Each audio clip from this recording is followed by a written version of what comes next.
Hello guys, আসসালামু আলাইকুম। আমি হাফেজ শফিকুল ইসলাম ভিডিও ধারণ করেছি রায়টুটি শান্তিপুর মোড় থেকে।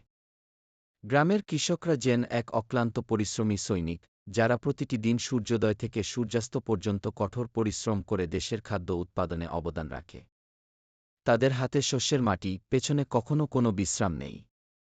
তাদের শ্রমের ফলেই আমাদের থালায় ভাত ওঠে, আমাদের জীবন চলে। তাই কৃষকদের কষ্ট ও শ্রমের মূল্য দিতে আমাদের উচিত, তাদের প্রতি সম্মান ও সহানুভূতি প্রকাশ করা। কৃষক আমাদের মাটি, আমাদের দেশের প্রাণ।